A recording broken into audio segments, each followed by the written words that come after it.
7 sombras para un habitante de la superficie eran sombras. Manchas de oscuridad desconcertante que resultaban todavía más difíciles de descifrar por las zonas de luz que había junto a ellas. Para Harlaxle, sin embargo, que había pasado siglos, deambulando por el abismo, sin luz denominado antípoda oscura, estas sombras no eran más que zonas de iluminación más tenue. De ahí que el Drow no tuviera el menor problema para detectar al hombre agazapado junto a una pila de escombros en el callejón aledaño al edificio, donde él y Entreri compartían un apartamento en la segunda planta. Tan penosamente evidente resultaba aquel necio que Harlaxle tuvo que hacer grandes esfuerzos para no reírse de él al pasar hacia la escalera de madera que llevaba a la puerta de entrada de la casa. Al llegar al pie de la escalera, el Drow echó una mirada en derredor con aire displicente. Como no podía ser de otro modo, detectó a un segundo hombre que se deslizaba por el tejado de un edificio vecino. ¿Qué has hecho? Artemis, preguntó en un susurro. Empezó a subir la escalera, pero se detuvo enseguida, y se volvió, haciendo como que había olvidado algo.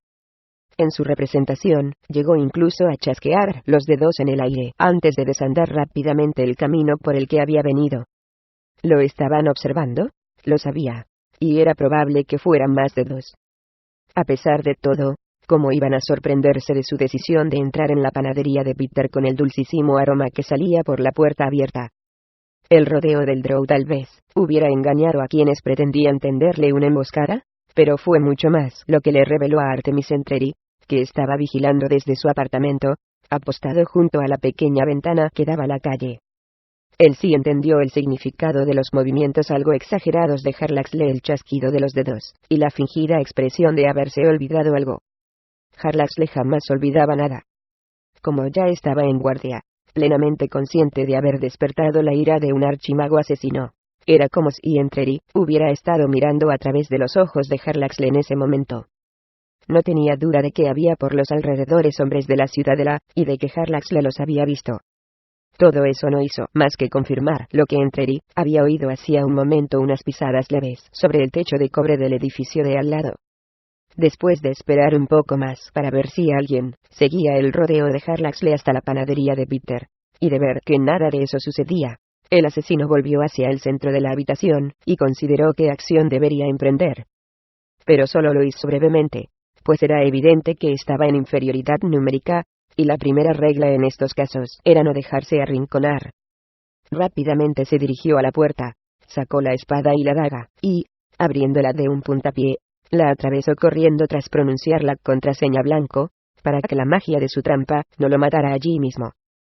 Al pasar bajo el quicio de la puerta, dio un salto, y enganchó la daga en la cadena de plata que sostenía la estatuilla de un dragón rampante cuyos ojos brillaban como piedras lunares.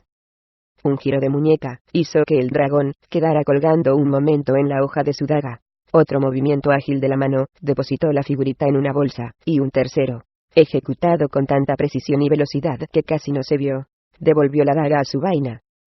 La daga entró, no obstante, enganchada todavía a la delgada cadena de la estatuilla que descansaba en un bolsillo próximo. En 3 rápidos pasos, Entreri bajó al vestíbulo, llegó a la puerta de la calle, a la galería, y, bajando la escalera, salió al exterior. Pensó en pararse a inspeccionar si sus huéspedes no invitados habían colocado trampas en el portal, pero sospechando que no tenía tiempo, se limitó a colocarse de lado y a abrirse paso embistiendo con el hombro. En la galería, giró velozmente a la izquierda, hacia la escalera, y bajó en 1, 2, 3 zancadas. En ese momento, a mitad todavía de la escalera, se deslizó por la barandilla, que le llegaba a la cintura, sujetándose de ella con la mano libre, y deslizándose por la pendiente hasta llegar al suelo. Una voltereta le permitió amortiguar el golpe cayendo de pie, y corriendo, sin solución de continuidad. Atravesó la calle a la carrera y pudo sentir sobre sí la mirada de los arqueros. Había un pequeño carro de 2 ruedas cargado de fruta frente a la escalera de Entreri. El jovial vendedor y su hijo adolescente mantenían un diálogo intrascendente con una pareja joven que examinaba la mercancía, una escena muy característica de las calles de Heliogabalus. O tal vez no, reconoció Entreri al acercarse, pues se dio cuenta de que el cuarteto no reaccionaba con rapidez a su repentina e inesperada aparición ni a su evidente prisa, ni siquiera al hecho de que blandiera una espada roja de fabuloso diseño en una mano. Miró a la cara al barbudo vendedor apenas un instante, que le bastó para ver un destello de reconocimiento en sus ojos oscuros. No el gesto de un vendedor corriente que pudiera haberlo visto pasar una docena de veces, sino el de un hombre que ha dado por fin con aquel al que estaba buscando. Entreri marchó a la carga en cuanto oyó a un lado el chasquido de una ballesta, al que siguió inmediatamente el silbido del virote, surcando el aire a su espalda. Invirtió el sentido de la daga en plena marcha, pero manteniendo la hoja cuidadosamente inclinada, para que no se desprendiese la cadena de plata al sacar la estatuilla del bolsillo. La pareja de jóvenes que estaba delante del carro, se despojó de sus capas de campesino, y dio la vuelta en redondo con las armas preparadas. Pero Entreri cargó con una rápida estocada y retroceso que los hizo caer en direcciones opuestas.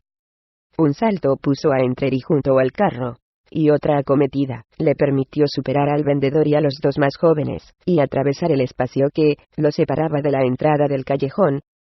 Su brazo se disparó hacia lo alto justo cuando pasaba por debajo de una viga que unía los edificios, y en ella clavó su daga, dejando la estatuilla del dragón balanceándose de ella.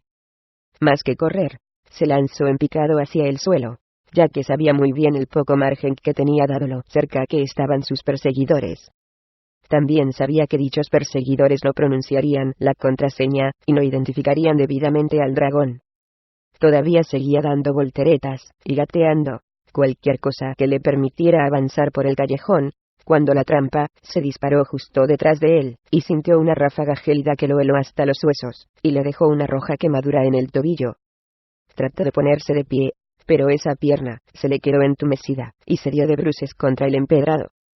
Se revolvió y dio un salto mortal mientras lanzaba estocadas transversales, pues estaba seguro de que otro de los asesinos lo perseguía todavía. Con el pastel en la mano, Harlaxle se apoyó despreocupadamente en el mostrador de Peter, y observó a la pareja compuesta por un hombre y su menuda y bonita amante que entraban por la puerta. No hagan más que mirarse el uno al otro y reír por lo bajo. Harlaxle sabía reconocer una representación cuando se le ponía delante. «Ah, amor juvenil», Gion declamó con tono teatral. «Buen Peter, les pagaré gustoso sus pasteles». Los dos miraron a Harlaxle con expresión justificadamente confundida. Le arrojó el pastel al hombre, pero es demasiado alto, de modo que cuando éste se dispuso a cogerlo, el movimiento le levantó el ruedo del chaleco, dejando ver un par de dagas de empuñadura muy usada. El segundo pastel lo arrojó Harlaxle con más fuerza, y sin la menor intención de que el hombre, de expresión perpleja, lo cogiera. «¿Qué es esto?», Gion gritó la mujer cuando el pastel se le aplastó a su amante en la cara y este aulló de dolor. «Harlaxle, ¿qué te propones?», Gion preguntó Peter. «Me han matado», Gion gritó el hombre, sorprendido. Se llevó la mano a la cara, y cuando se quitó la crema, dejó ver un pequeño dardo que iba escondido en el pastel, y que ahora tenía clavado en la mejilla. Trató de asirlo con las manos temblorosas, pero al parecer no pudo. A su lado, la joven gritaba y lloraba. Harlaxle había doblado los brazos, poniendo las manos junto a los hombros, dispuesto a bajarlos, y a hacer salir un par de hojas de los brazaletes mágicos que llevaba en las muñecas.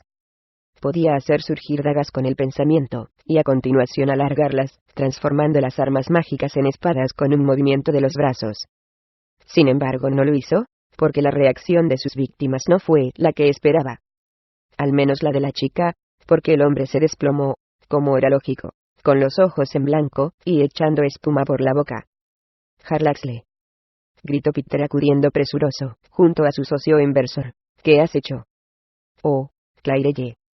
«Oh, Mischa». Harlaxle carraspeó mientras Peter se acercaba a ayudar a Clairelle a sujetar el cuerpo inerte de su amado. «¿Los conoces?», Gion preguntó en voz baja. Un Peter atribulado se volvió a mirarlo. «Estos son la hija de Maringay y su futuro esposo.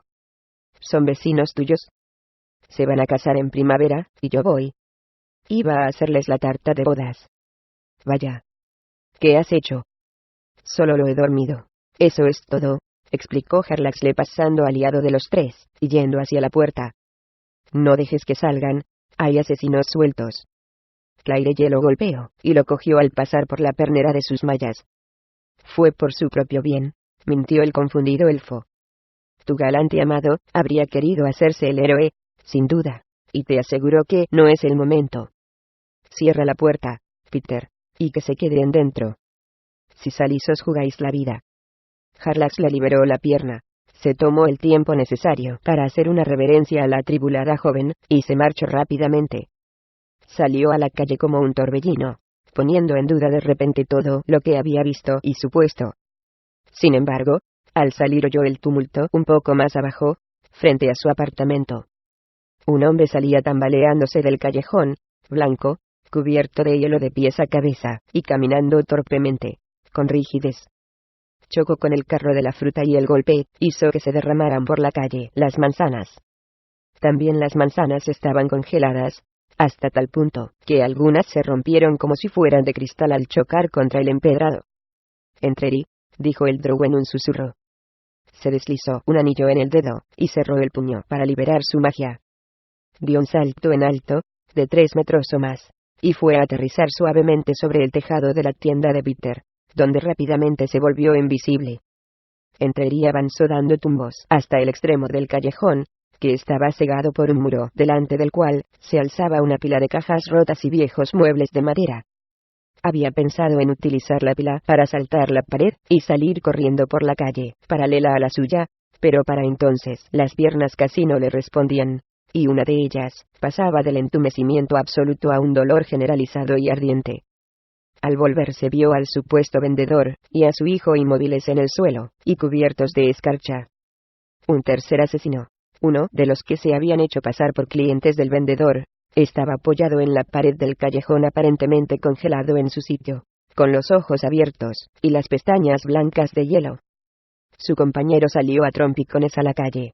Detrás de pasó por encima del carro de la fruta parcialmente congelado y cayó sobre el empedrado, donde se quedó indefenso, y tiritando, probablemente a punto de morir.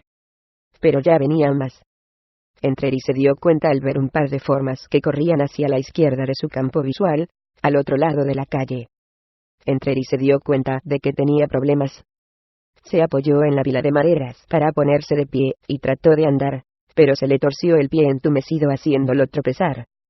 No obstante, se mantuvo fuertemente agarrado, y no se cayó, sino que aprovechó la inercia para impulsarse hacia atrás, y esconderse detrás de algunas cajas mientras se volvía. Una forma oscura se deslizó por la esquina izquierda de la salida del callejón, pegada a la pared en la que se apoyaba mientras avanzaba centímetro a centímetro para no caerse por la superficie helada. Un segundo asesino acudió un poco más rápido, y resbaló en el hielo. Cuando sus pies alcanzaron terreno seco, dio unos cuantos pasos vacilantes hacia adelante. Si las piernas se lo hubieran permitido, Entreri habría saltado a interceptarlo, derribando a aquel necio tambaleante antes de que superara a aquel andar a tumbos. Pero las piernas no se lo permitieron. A duras penas podía moverse, y mucho menos emprender un ataque. El hombre recuperó el equilibrio, y se irguió para enfrentarse al asesino con una reluciente espada en ristre, y una pequeña rodela sujeta correas al otro brazo. Permanecía fuera de alcance, y agazapado en actitud defensiva, mientras miraba hacia atrás repetidamente a su compañero que avanzaba lentamente. «A ver, si te das prisa», susurró con tono áspero. «Tenemos a la rata acorralada». «¿La rata que vomita como un dragón blanco?», replicó el otro. «Sí, venid a congelaros», faroleó Entreri. Se colocó medio de lado para no dar la impresión de apoyarse demasiado sobre la pared, pero la verdad, de no haber sido por aquella barrera que tenía tras él, habría caído al suelo. Los apuntó con la impresionante espada, incitándolos con el movimiento de la hoja de color rojo. El hombre más próximo se irguió un poco, y se apartó un paso. Fue una trampa colocada en el callejón, y no puede volver a repetirla, dedujo el hombre más próximo a Entreri descubriendo el farol. «Como gustes», dijo Entreri con una risita maliciosa mientras agitaba la espada a modo de invitación. Contuvo un suspiro de alivio cuando el hombre retrocedió medio paso más, ya que sintió en las piernas un cosquilleo indicador de que estaba empezando a recuperar la sensibilidad, de que la sangre empezaba a fluir otra vez. Era necesario un entrenamiento como el suyo para reprimir una mueca de dolor en los instantes que siguieron, pero él sabía muy bien que no podía permitírsela en las presentes circunstancias. Si atacaban con decisión, estaba perdido. «Supongo que os ha enviado Knejic», dijo. Me prometió emplearme como instructor, aunque cuando os vea muertos a los 6 tal vez piense que me tomo demasiado en serio mi trabajo. Los dos hombres, que ahora estaban uno aliado del otro, intercambiaron miradas nerviosas, y lo más importante, para entrar y no avanzaron ni un centímetro. Pero entonces uno de ellos, el que había llegado el último, se enderezó y se relajó soltando una risita. «Piensa que solo somos 6», dijo dándole una palmadita en el hombro a su compañero que, tonto imitó la risita estúpida del otro. Entreri captó el significado, y lamentó tener que morir de esa manera. Atacado desde arriba, sin duda, y sin poder defenderse desde ese ángulo. A pesar de su velocidad, a pesar de su sigilo, a pesar de los desniveles y pendientes de los diversos tejados, Harlaxle no perdía la orientación. Sabía exactamente dónde se encontraba en todo momento, y cuando vio a los dos hombres de pie y estudiando el callejón, uno de ellos agazapado y con una ballesta en la mano, apuntando hacia abajo, imaginó enseguida cuál era su objetivo. La mano del Drow salió como un relámpago de debajo de su capa, sosteniendo una de las armas favoritas de su raza, una ballesta de mano.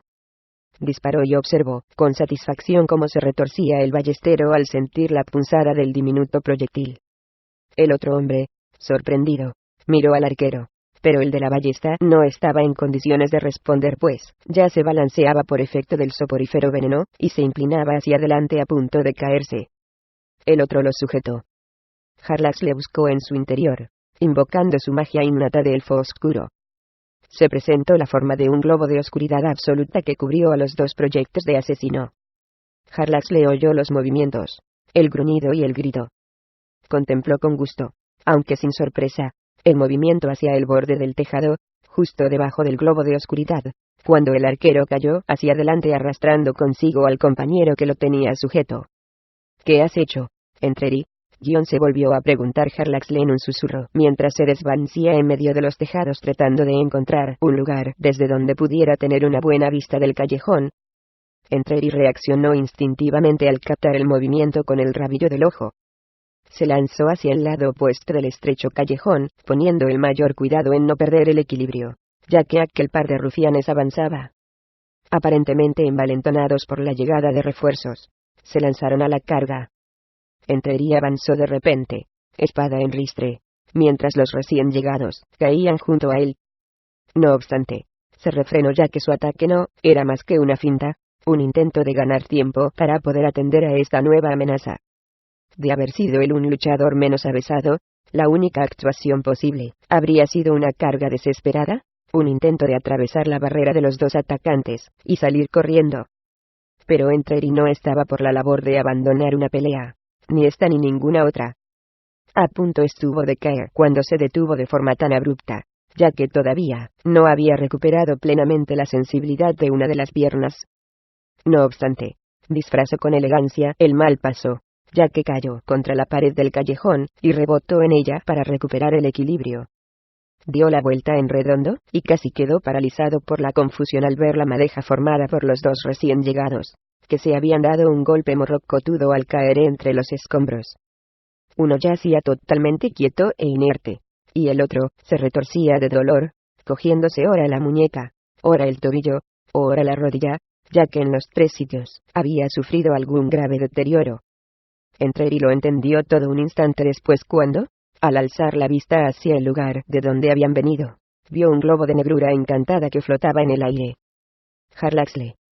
Como los otros dos se abalanzaban sobre él, Entreri se lanzó sobre los refuerzos y clavó la espada, hundiendo la garra de Charon hasta la empuñadura en el hombre inconsciente de arriba y en el otro que estaba debajo. El primero no produjo un solo sonido, como si ya estuviera muerto, pero el de abajo gritó y se revolvió. Entreri no tenía tiempo para acabar con él. Arrancó la espada, cuya retracción se produjo acompañada de un chorro de sangre, y se dio la vuelta justo a tiempo para repeler con la garra de Charon una espada y empujar rápidamente hacia arriba la daga y el brazo del otro hombre para neutralizarlo.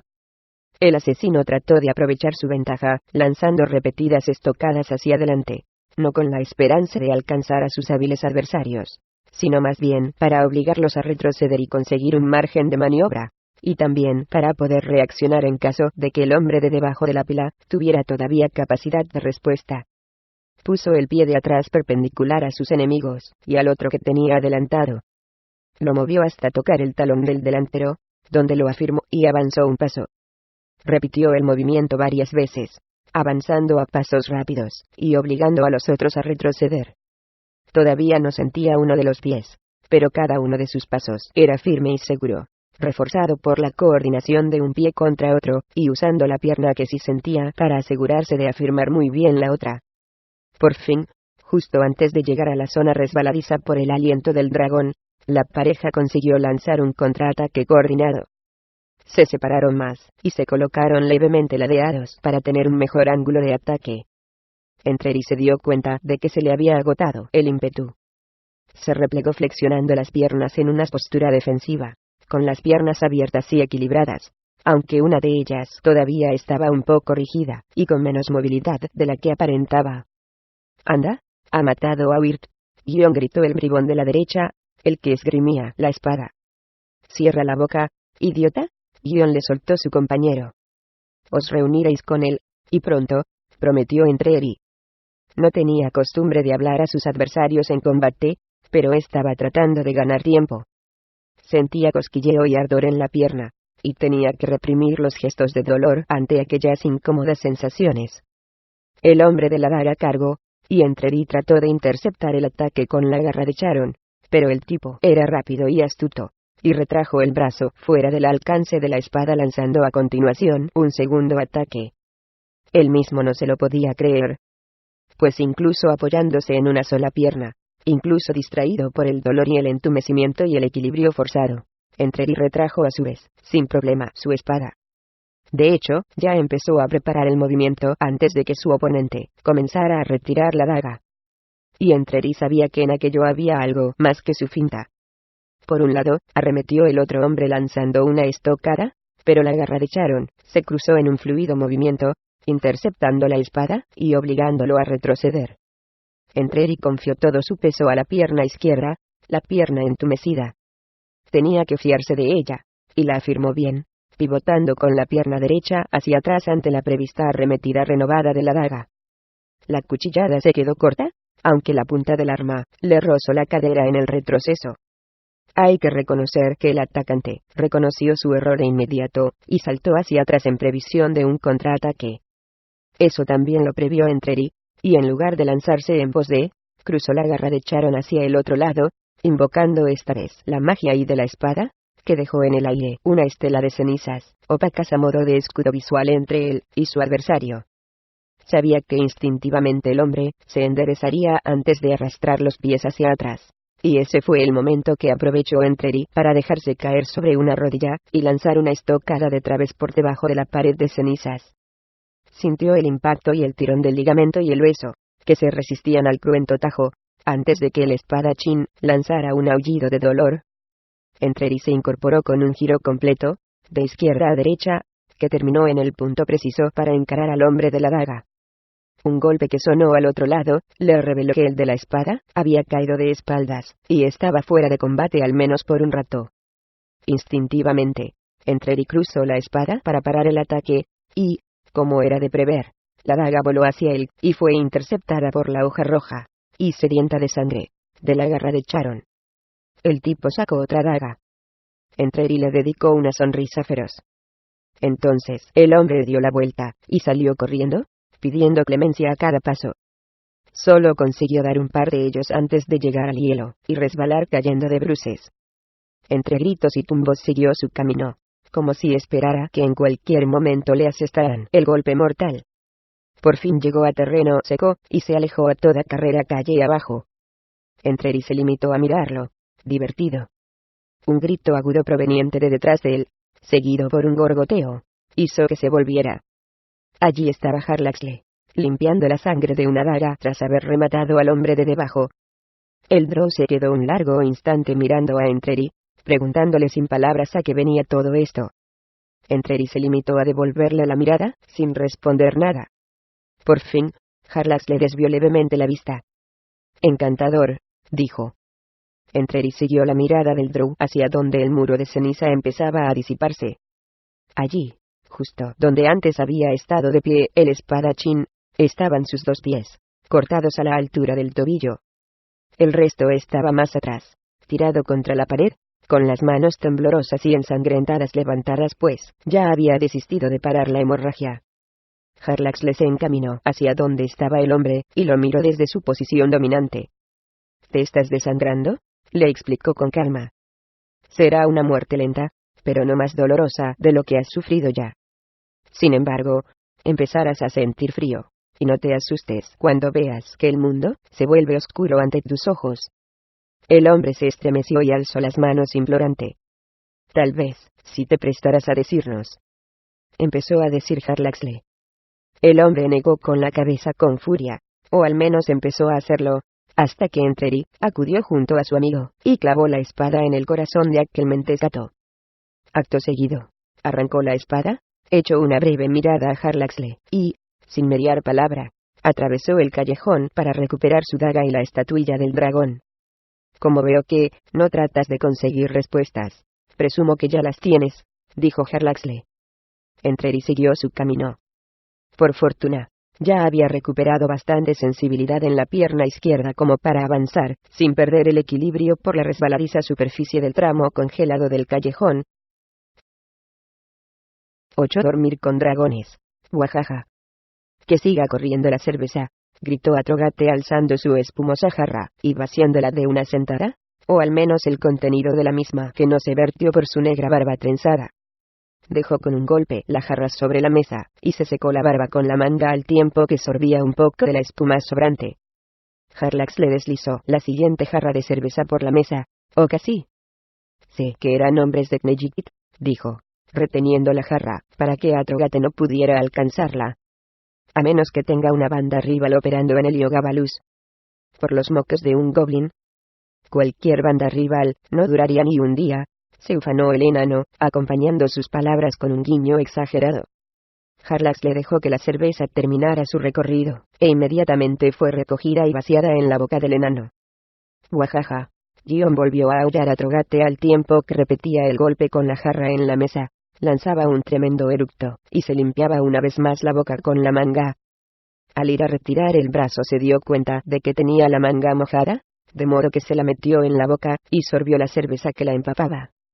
Harlaxle negó con la cabeza, miró la multitud de jarras vacías que a esas alturas cubrían más de la mitad de la amplia mesa de la taberna, e hizo una señal a la camarera que lo observaba desde la barra.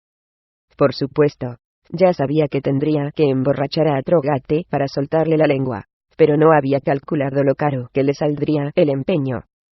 «¿Pido más?», preguntó, y el enano lanzó un gruñido ante lo absurdo de la pregunta. Harlaxle rió por lo bajo, y alzó la mano abierta, encargando otras 5 de aquellas enormes jarras, y saludando a continuación a la chica con un movimiento de su vaso de vino, lo único que había bebido mientras Atrogate vaciaba una docena de cervezas. «De modo que fue Knejikt, y su objetivo era Artemis Entreri», observó Harlaxle. «Yo no dije que fuera Knejikt», lo corrigió Atrogate, y volvió a eructar. «Tal vez un rival dentro de la ciudadela». «Yo no dije que no fuera Knejikt», añadió con un eructo todavía más sonoro. En ese momento, la camarera empezó a colocar las jarras llenas sobre la mesa, de modo que Harlaxle hizo una pausa, y le dirigió una sonrisa irresistible. Ella vació su bandeja, y empezó a recoger algunas de las que estaban vacías, mientras el drow dejaba caer un par de relucientes monedas de oro junto a ellas, recibiendo de la chica una ancha sonrisa. «Cuenta, entonces», le dijo al enano en cuanto la chica se hubo alejado, reteniendo con la mano firmemente una jarra a la que mantenía como rehén. «Entreri recibió orden de matar a un mercader», declaró Atrogate, e hizo una pausa con la mirada fija en la jarra. Un instante después, Harlaxle le liberó la cerveza, y Atrogate no perdió tiempo en examinarla. «¿Y Knejikt cree que Entreri se guardó el botín de ese trabajo?», Gion conjeturó Harlaxle. «¿Por qué habría de hacerlo? Todavía tenemos la mayor parte de las recompensas reunidas en Baasa, y como caballero de la orden, Artemis Entreri no tiene por qué preocuparse por el dinero». «Guajaja, caballero de la orden», exclamó el enano a voz en cuello. «Bueno, caballero aspirante». «Guajaja. El hecho es que no tendría motivo para guardarse el botín arrebatado al mercader asesinado», declaró Harlaxle. «Es que no hubo ningún mercader asesinado, por lo que tengo entendido», replicó Atrogate estirando la mano hacia otra jarra. Harlaxle se la acercó deslizándola a través de la mesa, pero esta vez, no se la llevó inmediatamente a la boca. Al menos no hasta que Knejic dio con él. Parece ser que tu amigo confundió sus señas. Mató al mercader equivocado. Mató a un par de hombres de Knejic a quienes habían mandado a vigilar su trabajo. Atrogate acabó de vaciar la jarra, y a continuación, lanzó un eructo redoblado. Harlaxle se recostó en su silla, tratando de asimilar aquello. ¿Qué has hecho, Artemis? Coma pensó para sus adentros, pero nada dijo de viva voz. Era indudable que su compañero, el asesino más profesional y refinado que hubiera recorrido jamás las calles de Heliogábalus, o de cualquier otra ciudad, no podía haber cometido un error tan flagrante. Así pues, si no era un error por parte de Entreri, había que suponer que era una declaración. Pero, ¿una declaración de qué? ¿De independencia? ¿De estupidez?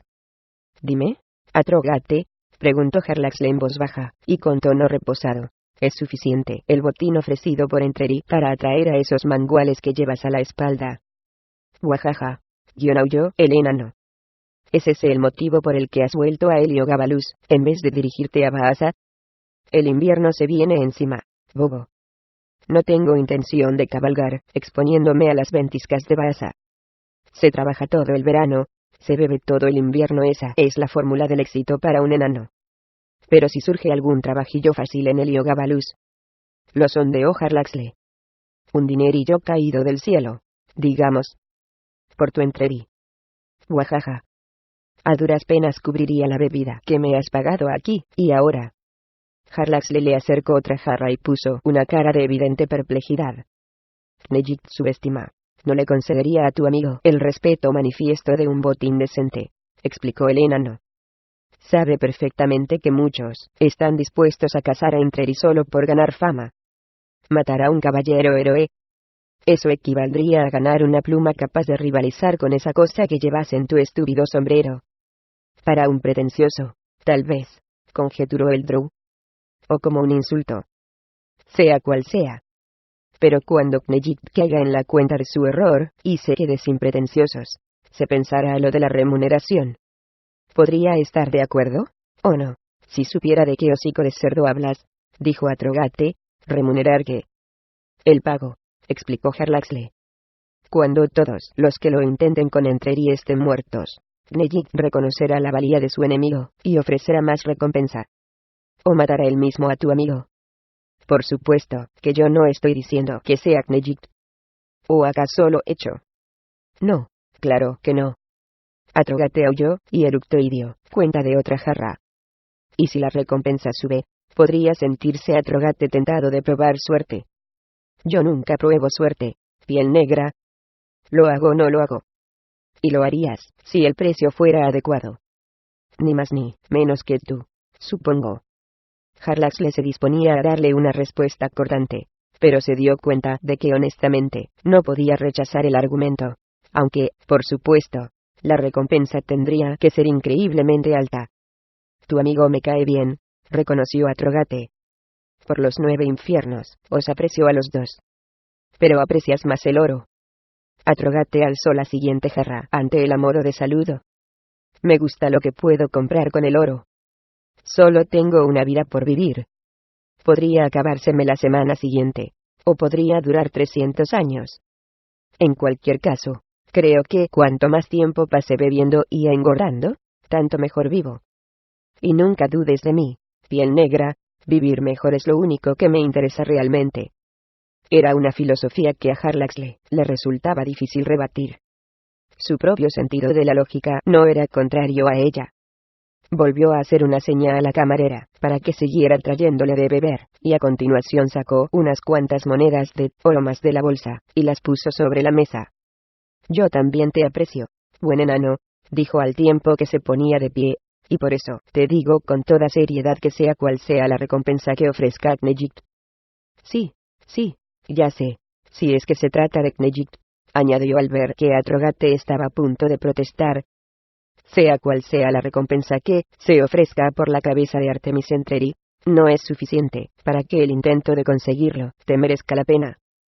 Guajaja. Simplemente piensa en todos los años de beber que pondrás en juego. Que esa sea tu guía. Jarlax le guiñó un ojo. Hizo una leve inclinación de cabeza, y se marchó pasando junto a la chica que venía, con otra bandeja llena. Le dio una palmadita en el trasero al pasar, y ella le respondió con una sonrisa prometedora.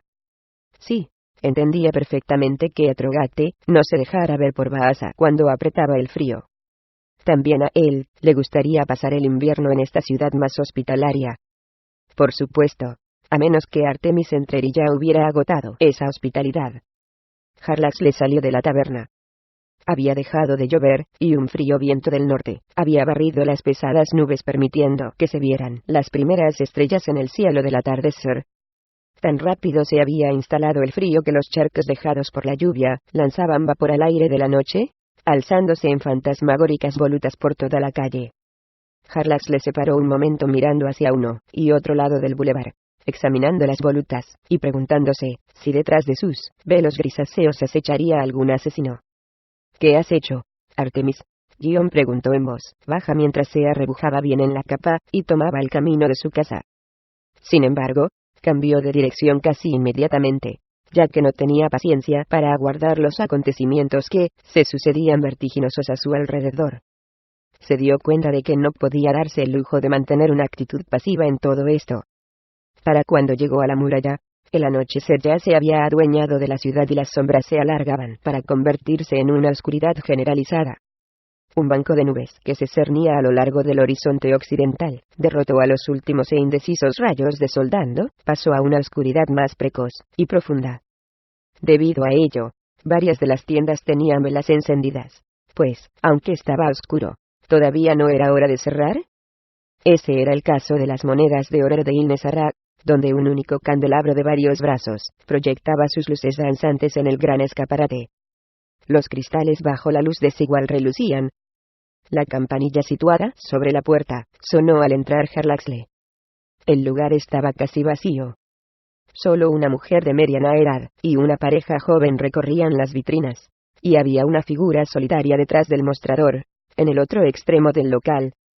Jarlaxle disfrutó viendo cómo palidecía la mujer de mediana edad al verlo venir. Todavía le gustó más cuando la mujer más joven dio un paso hacia un lado para acercarse a su acompañante masculino, y se cogió de su brazo con tanta vehemencia que lo distrajo de lo que estaba mirando. El hombre se quedó con la boca abierta. De repente se puso rígido, y sacó pecho, y después de una rápida mirada en derredor, condujo a su compañera con determinación hacia la salida, apartándose al pasar junto a Jarlaxle, que educadamente se llevó la mano al sombrero. La joven dio un leve respingo al ver eso, y, como iba del lado más cercano al Drow, se pegó todavía más a su protector. «Cómo me gusta el sabor de la carne humana», susurró Jarlaxle cuando pasaron, a lo cual la mujer respondió con otro respingo, y su valiente amigo se dirigió con más determinación aún hacia la puerta. Jarlaxle ni siquiera se molestó en volverse a mirarlos cuando salieron. El tintineo repentino y agudo de la campanilla fue para él motivo suficiente de diversión. Y para atraer la atención de los otros dos ocupantes de la tienda. La mujer de mediana edad a la que no conocía se lo quedó mirando, tal vez con cierto temor, pero debido más a la curiosidad que al terror. A ella le dedicó Jarlaxle una reverencia, y al acercarse, con un movimiento de los dedos y un sencillo truco de prestidigitador, hizo brotar una flor. Una tardía albedum veraniega que por su color rojo, parecía una sorprendente y rara piedra de sangre. Se la ofreció a la mujer, que en lugar de aceptarla, pasó a su lado, sin dejar de mirarlo todo el tiempo. Con otro juego de dedos, Jarlaxle hizo que la flor desapareciera de repente, y se encogió de hombros, mirando a la mujer. Ella le echó una mirada escrutadora de pies a cabeza, como si lo estuviera midiendo. Jarlaxle se dirigió a una vitrina cercana, e hizo como si examinara varias joyas de oro. No volvió a mirar a la mujer, ni tampoco a la propietaria del local que estaba tras el mostrador, pero disimuladamente las tenía vigiladas ambas.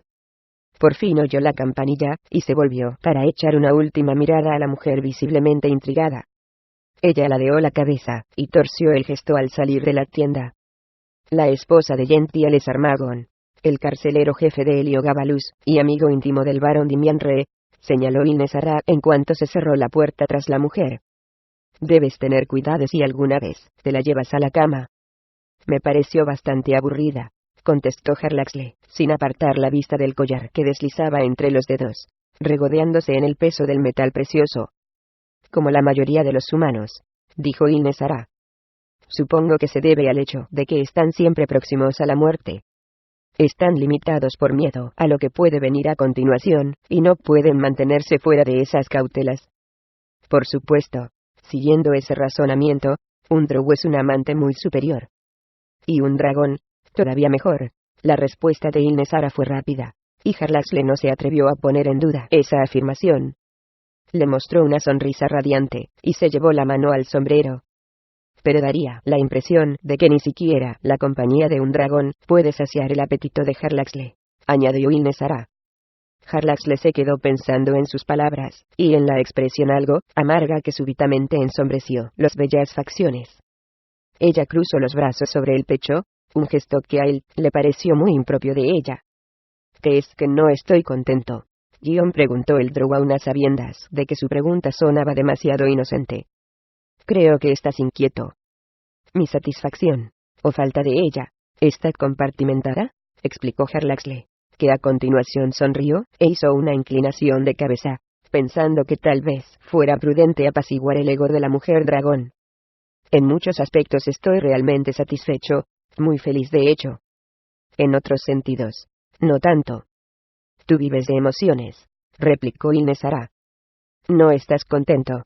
Nunca lo estás cuando el camino es demasiado llano y recto. Harlaxle se quedó dándole vueltas a aquello unos instantes y después su sonrisa se hizo todavía más ancha. ¿Y tú dedicarías el resto de tu vida a la dicha de comprar chucherías y venderlas con una ganancia?, fue su sarcástica respuesta. ¿Quién dice que las compre?, Gion respondió Ilnesara, sin dudar. Harlaxle volvió a llevarse la mano al sombrero, y le dedicó una sonrisa rápida que no mantuvo mucho tiempo, ya que no estaba dispuesto a que la mujer dragón se zafara tan pronto de las garras de su sarcasmo. ¿Tú estás satisfecha, Ilnesara? Sí, he dado con una vida que vale la pena. Pero solo porque la mides por el corto periodo que van a vivir el rey Gareth y sus amigos a los que temes. Esta no es tu vida, tu existencia, sino solo una pausa para ocupar una posición, un trampolín que puede servirles a Ilnesara y Tasmikeya para conseguir fines mayores. También puede ser que nosotros, los dragones, no seamos tan ansiosos ni tan inquietos como los drows, respondió la mujer dragón. Tal vez encontremos satisfacción en las pequeñas cosas. Un amante drow esta semana, salvar un barco mercante destruido la siguiente. Merezco ser insultado. Es mejor que ser consumido. Harlaxle hizo otra pausa, tratando de hacer una lectura de las palabras de esta oponente tan peculiar. No podía saber a ciencia cierta dónde acababan las bromas de Ilnesara y dónde empezaban sus amenazas, y no era ese un lugar donde quisiera estar, tratándose de un dragón. Puede ser que sean las emociones ajenas a nuestra relación lo que tanto te cautiva, aventuró con cierta vacilación un momento después. Empleó su efecto más caballeresco al rematar la idea con una pose que evocaba la naturaleza equívoca de un joven revoltoso. Pero Ilnesara no sonrió. Había tensión en su gesto, y con los ojos miraba al frente, como atravesando al elfo. ¡Qué seriedad!, observó él. Es que se avecina la tormenta.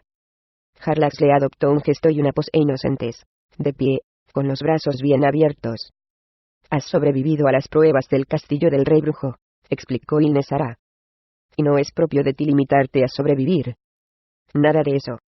Tú quieres avanzar con cada nueva experiencia, como hiciste con la torre de Herminicle.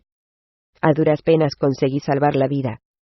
Tu vida, y, si ambos vamos a hablar con adivinanzas, ¿ninguno de los dos encontraremos una respuesta, señora mía? ¿Crees haber encontrado ventajas en las construcciones de Senji?, le espetó la mujer dragón. Has descubierto magia, y tal vez aliados, y ahora pretendes negociar para transformarlos en beneficios para tu persona. Harlaxle empezó a negar con la cabeza, pero Ilnesara no se desanimaba fácilmente. Una cosa es elevar tu posición dentro de la estructura actual de Dánmara, ser nombrado caballero aspirante de la orden, y alcanzar después la categoría plena de caballero. Tratar de subir por tus propios medios, aspirar a subir una escalera que tú mismo hayas fabricado, En un reino donde Gareth reina sobre los campos y las granjas, y Timosenko se aparece en los callejones, y en las sombras, ¿es propiciar un desastre de no pequeña envergadura? A menos que mis aliados sean más poderosos que mis enemigos potenciales, dijo Harlaxle de una manera capciosa. No lo son, respondió la mujer dragón, sin vacilar. Das muestras de no entender bien la naturaleza de aquellos con quienes pretendes ascender, o a los que quieres dejar atrás. Ni yo ni mi hermana participamos de esa confusión en ningún nivel, te lo aseguro. Yo conocí a Zheng Yi en los días que precedieron a la tormenta, lo mismo que mi hermana. Su nombre es vituperado en toda la tierra actualmente, pero hubo un breve periodo durante el cual gozó de muy alta consideración, o durante el cual era tan poderoso que podía destruir a cualquiera que lo desafiara abiertamente. Se nos presentó con amenazas, pero también nos tentó con una oferta muy convincente. Os ofreció la inmortalidad, dijo Harlaxle.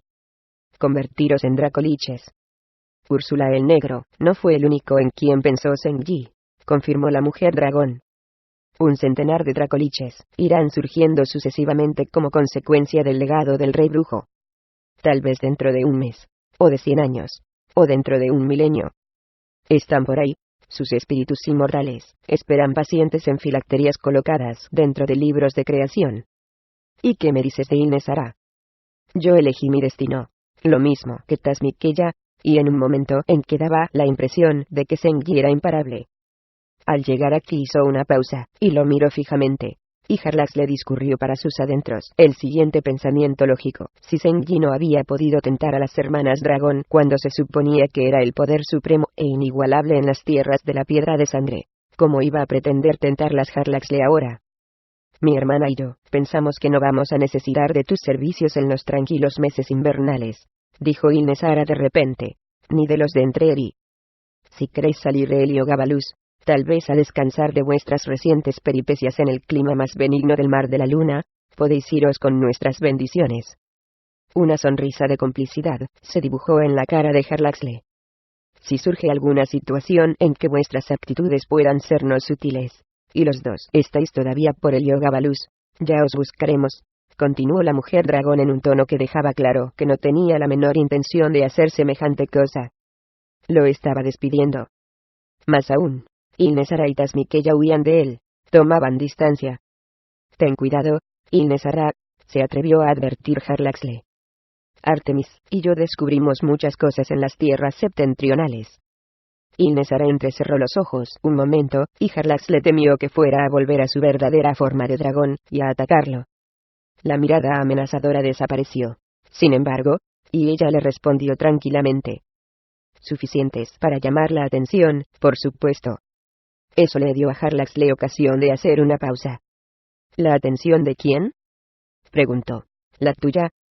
¿Con esa ya contabais cuando os dirigisteis al norte?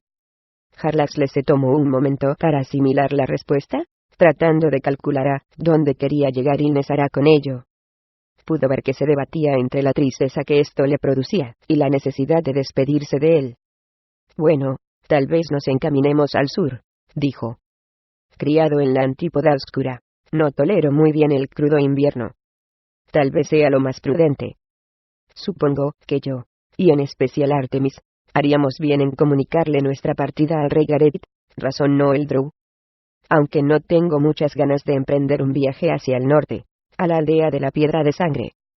Allí el viento ya es frío.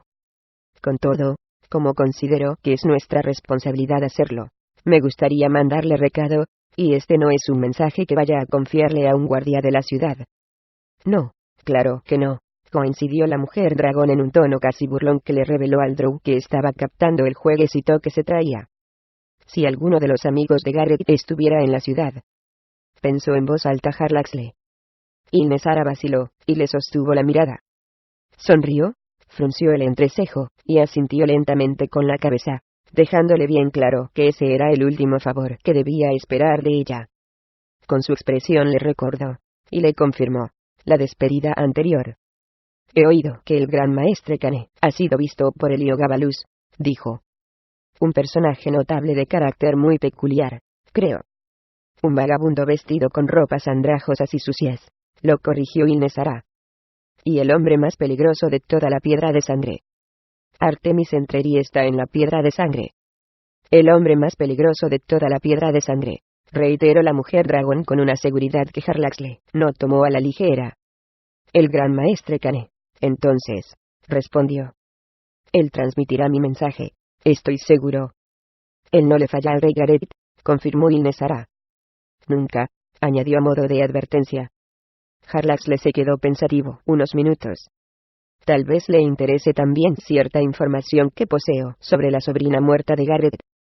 Se puso de pie, y dedicó a la mujer dragón una de sus irresistibles sonrisas, tratando de dar la impresión de que tenía en mucho aprecio la información que ella acababa de compartir con él, y todavía más, tratando de que no se notase la suprema decepción que sentía. Se dispuso a marcharse, pero se detuvo cuando la mujer dragón habló a su espalda. Tejes redes que atrapan. Así es como vives, indudablemente desde tus primeros tiempos en Mensoberranzan.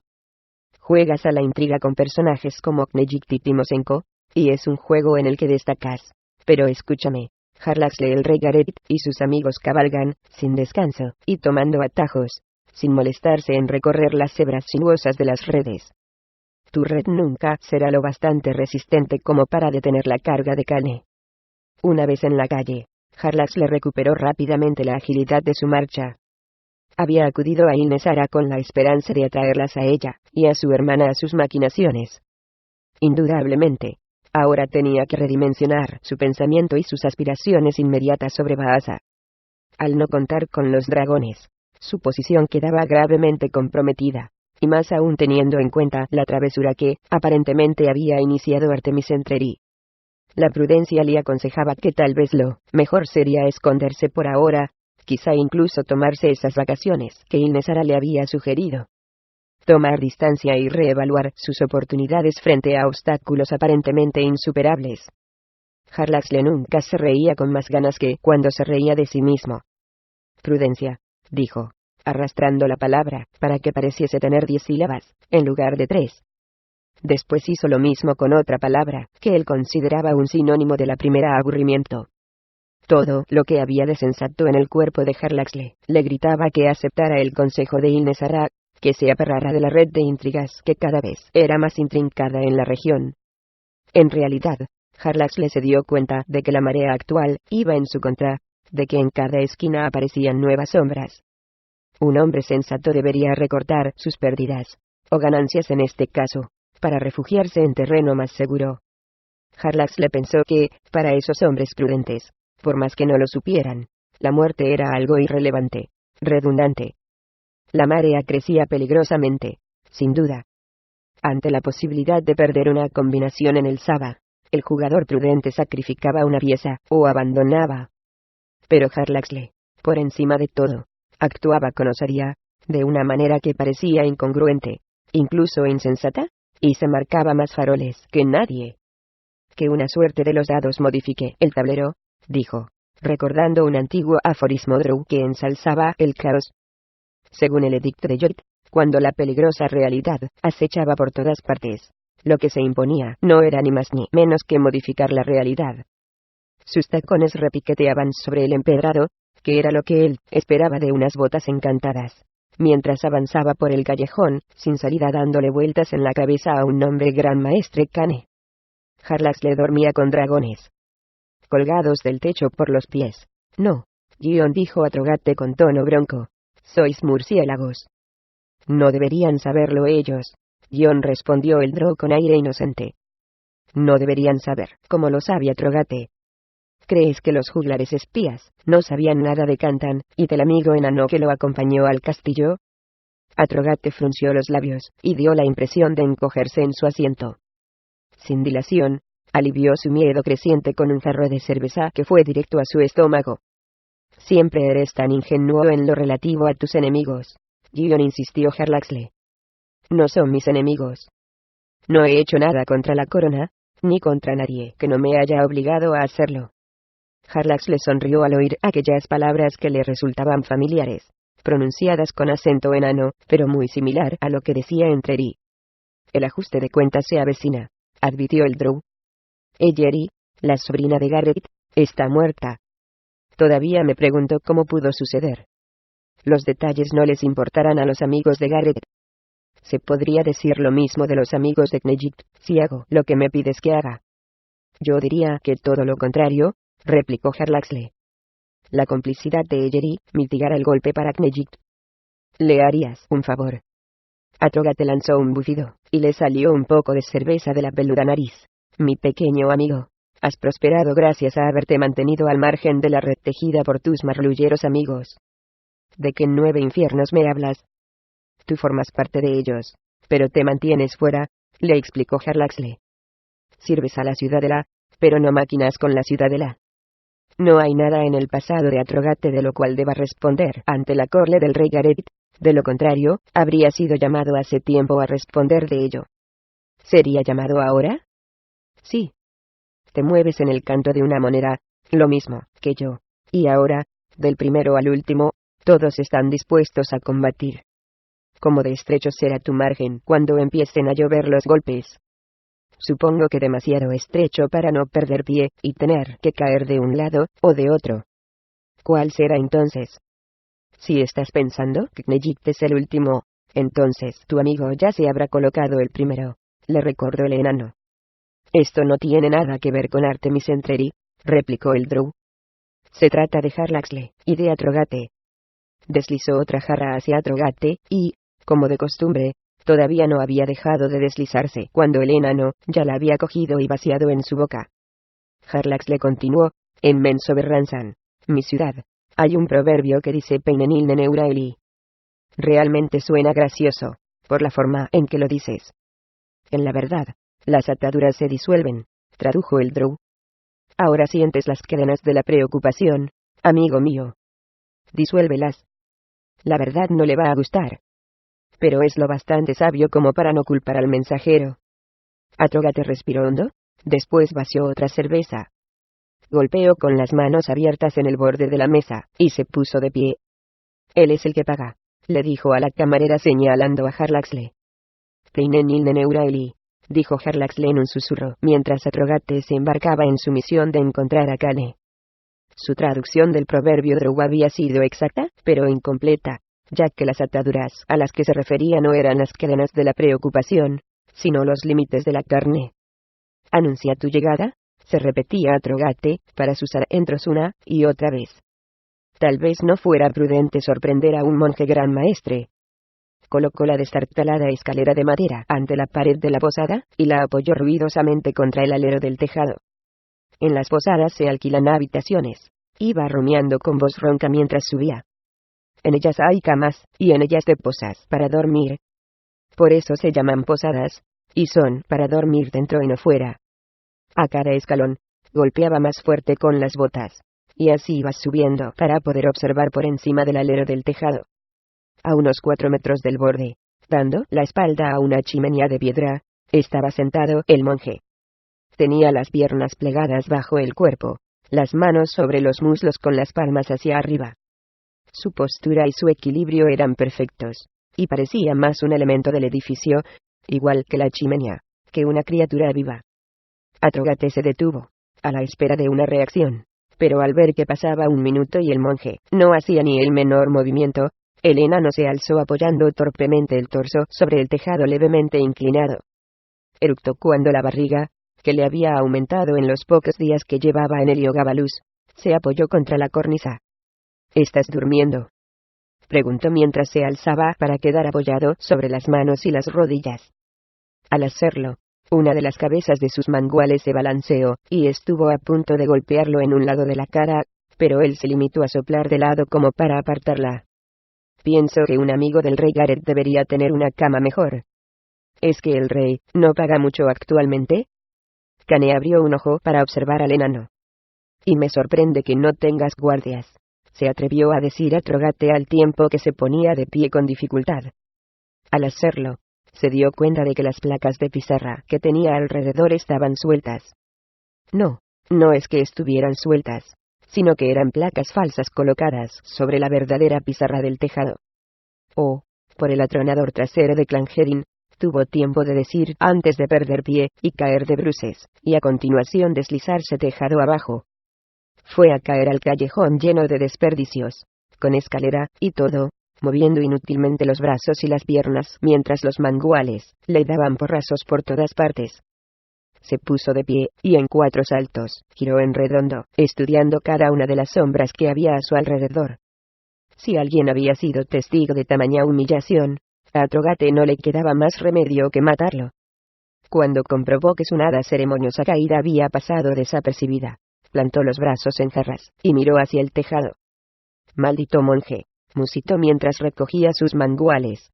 Se los volvía a colgar a la espalda, y enderezaba la escalera.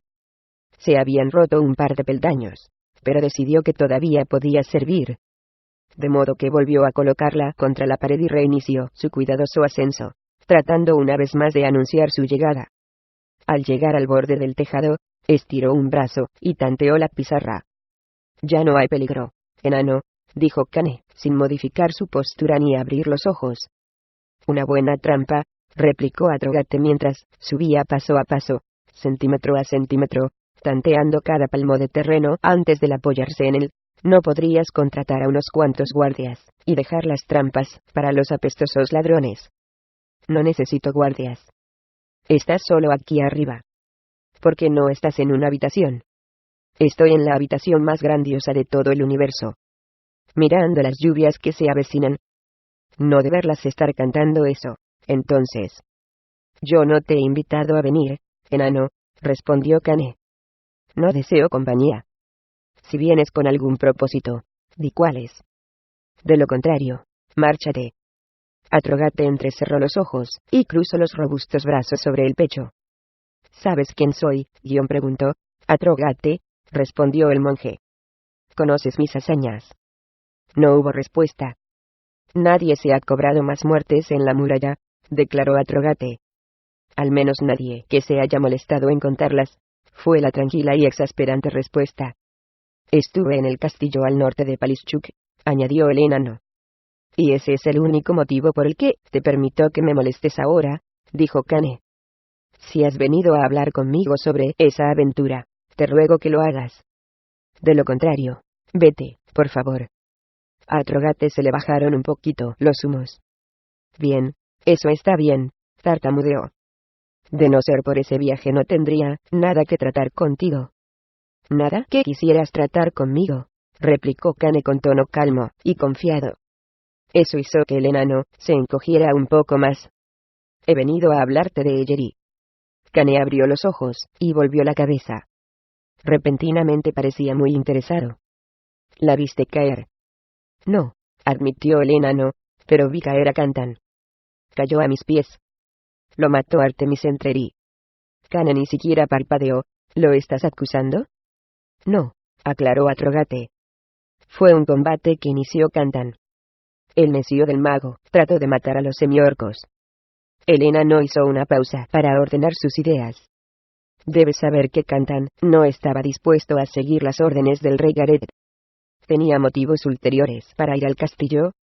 «No sé lo que es un ulterior, pero él solo se ocupaba de los asuntos de Kantan y de sus amos, y ninguno de ellos se sienta junto a tu rey, por suerte para él». Acabó con un guiño exagerado, pero Kane ni siquiera parpadeó, y Atrogate lanzó un suspiro de frustración. «Pertenecía a la ciudadela», explicó el enano. «Eso ya lo sospechaba». «Y era algo sabido por tu propia comandante Eyeri», dijo Atrogate. «Y lo sabía incluso antes de elegirlo para ir con ella al norte». «¿Quieres decir que Kantan mató a Eyeri?». «No, oh, imbécil». Atrogate se mordió la lengua cuando se le escapó la palabra, pero tampoco esta vez hubo reacción por parte de Kane. «No, oh, nada de eso. Lo que quiero decir es que Eyeri, sobrina carnal del rey, escogió a Kantan para formar parte de la expedición, porque así se lo ordenaron.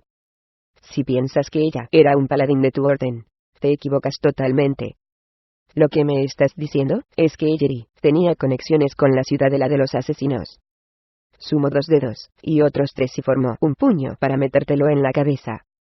«Si no sabes contar, ese es tu problema. Los juglares espías saben contar mejor de lo que imaginas. Buena mano. Las redes de la ciudadela atrapan a muchos, por lo que parece, en diversos grados». A Atrogate no le pasó desapercibido el nivel de amenaza que había en esas palabras, una manera de recordarle con quién estaba tratando, y su propia complicidad, al menos a los ojos de la corte del rey Gareth. Bueno, pensaba que debías saberlo. Dicho esto, retrocedió hasta la escalera y puso un pie en el primer peldaño. No se volvió mientras bajaba, ya que prefería mirar de frente a Cane. Este no se movió, no se puso de pie y exteriorizó ninguna reacción. Cuando se encontró otra vez en el callejón, se alejó a buen paso. Iba preguntándose si habría sido prudente venir aquí y traicionar a Knejic. Maldito Drew, dijo entre dientes, y de repente, le pareció que las sombras eran más oscuras y amenazadoras. Maldita bebida. Ese último comentario siguió resonándole embarazosamente en la cabeza, llamando a sus sentidos. Creo que voy a tomarme otra jarra, decidió Atrogate, viéndose obligado a ofrecer una disculpa audible a su amada cerveza.